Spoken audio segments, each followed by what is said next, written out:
Hello and welcome to EE 233. I'm your instructor, Gregory Myers. In this video, we're going to take a look at a series of functions that will allow for us to add a specific type of data to a file, whether it exists or not. This video is part of a larger series of our data demo that focuses in on persistently storing and retrieving data. This video also assumes that you have already watched the introduction video for the data demo, have triaged your switches in main, and have written your add file data function. So to begin with, we want to start off with our add file int. And notice that our add file int accepts two arguments, the input file name, as well as some integer data. Now, we have done some sort of preliminary validation of our data in our calling function. So we're going to make the assumption that the data that we are trying to pass is, in fact, an integer. The other thing that we want to do is we want to go ahead and attempt to open the file, but then also make sure that we were successful at doing so. And so to begin with, what we want to do is we want to create a file handle. So we're going to call this file. Actually, technically speaking, this would be our output file. It's the one that we're going to put the data in. I tell you what, for consistency's sake, though, with my file name, I'm going to go ahead and use the file pointer of input. And at this point, then it's just going to be input equal to fopen, and we want to pass to it our input file name. And this time around, we're going to use a different mode of A. And A is going to append, which means that it creates if it does not exist.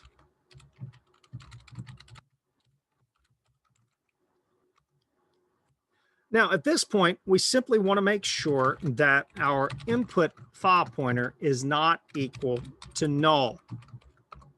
At that point, what we can do is simply notify the user if it is equal to null by saying error failed to open,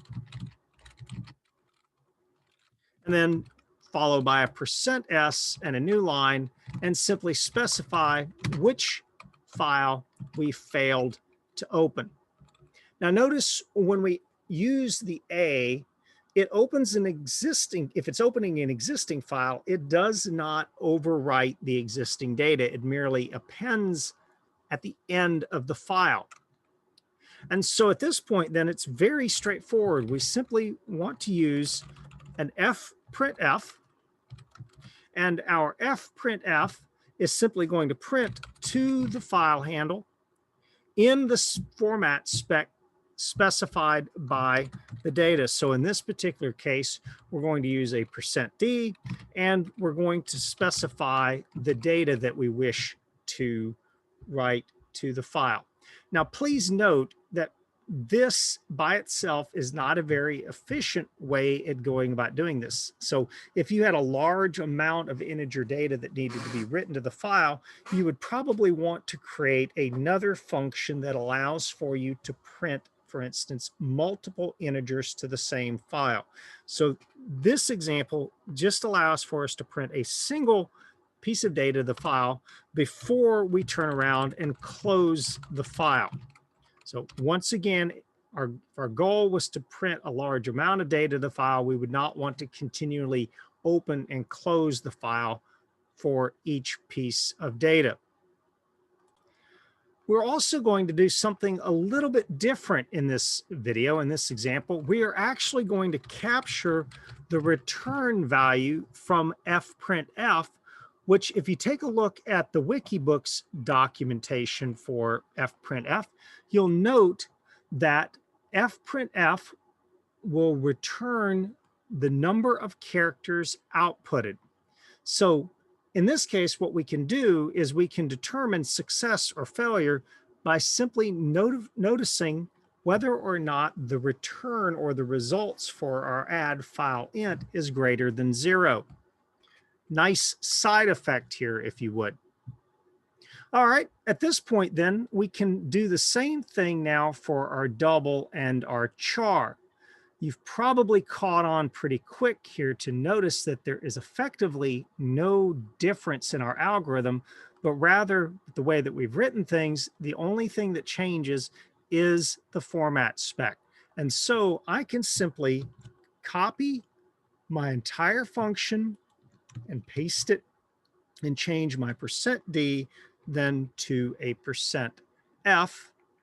And then for my add file char, I can simply change my %d to a %c. Once again, the only things that need to be changed are the specifics to the function. In this case, the printf that says add file double, and also the add file char. But believe it or not, that's it. That's all we've got to do for this one. And so what we can do here is we can go ahead and build this one more time. I'm not sure why I'm seeing, I must have a typo here. I'm seeing a little bit, let's see here. What has happened here? Mismatching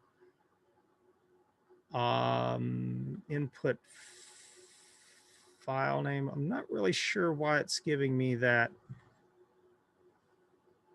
error here. Oh yes, I do have a typo here. Let's go back and take a look at our function prototypes. I may have a slight mistake up here that I didn't mean to have. Yes, I do. All right, so we're going to take just a second to go ahead and fix something that I'm surprised. I think that was probably the warning from the previous video here. So I'm not really sure how that snuck in there without me noticing it. So please take note real quick that everywhere you have char constant input file name, we actually want to go ahead and replace that. There should have been a set of brackets on the end of this. I'm not exactly sure how they disappeared here. So we're going to go ahead and do a find and replace there. And we have them on our output file. Actually kind of surprised we've managed to make it this far without any issues with compiling. We also want to do the same thing real briefly over in your data type storage. And so in this case, we just want to make sure and append the square brackets to indicate that it is in fact a character array. All right, and a little more cleanup real quick here.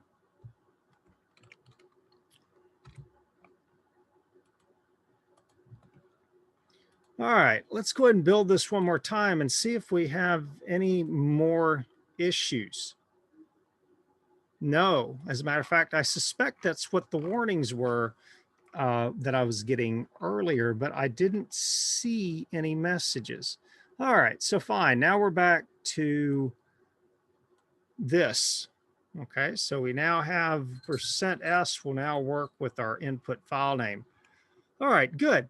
So once again, minor problem that was fixed before it became too severe. What we want to do now is take a look at our data demo. And what we want to do is we want to attempt to add an integer. And I'll tell you what, let's do a better job of naming our file. So in this case, the output file is going to be ints.txt. And we're going to specify that the data in the file should be an integer. And I'm just going to put the number 1 in there.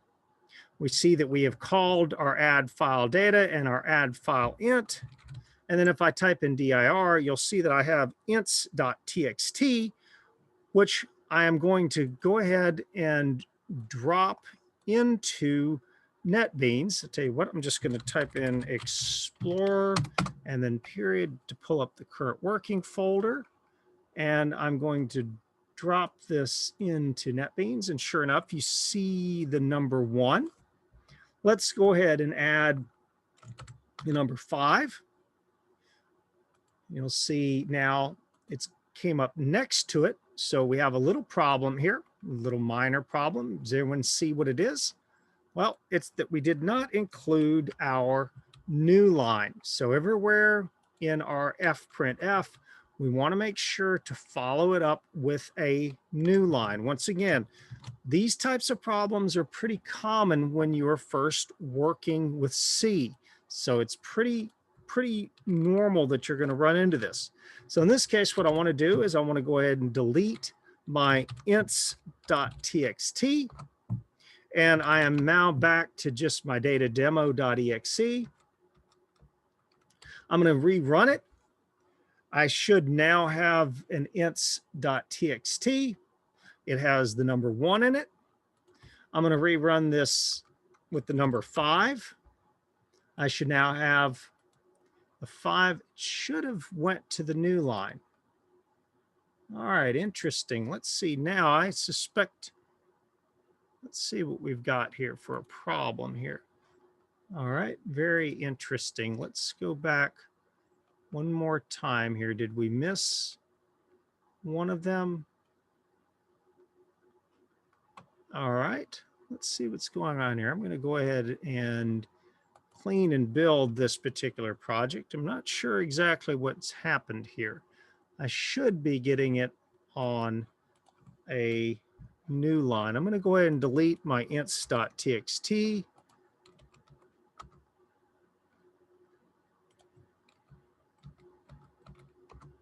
All right, and then let's drag this into NetBeans. There we go. All right, so possibly it didn't do a build on me. So a clean and build occasionally is useful if you are expecting some behavior that you're not seeing. It's worthwhile to do a clean and build.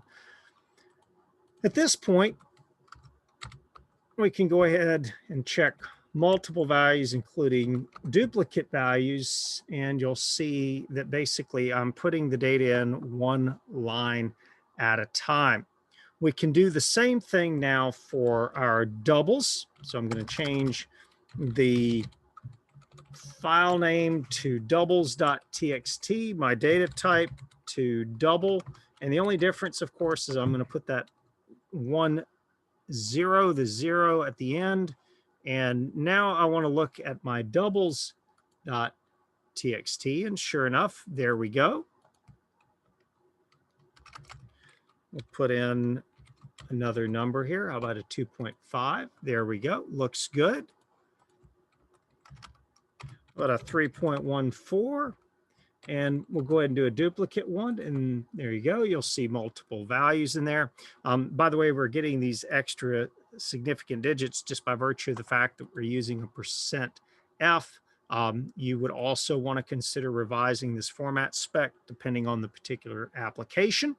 But at this point, you can assume that this is working. So essentially what we're doing is through our switches in main, we are triaging to our add file data. And from there, then we're calling the appropriate function based on the data type. And once again, please make sure that you make the change using the square brackets on each one of your constant character arrays for your input file name. So basically in the prototype, and then also in the functions themselves. So hopefully you found this video useful. In another video, we'll take a look at how to remove the data from a file. As always, if you have any questions or comments, don't hesitate to email me, and thank you for watching.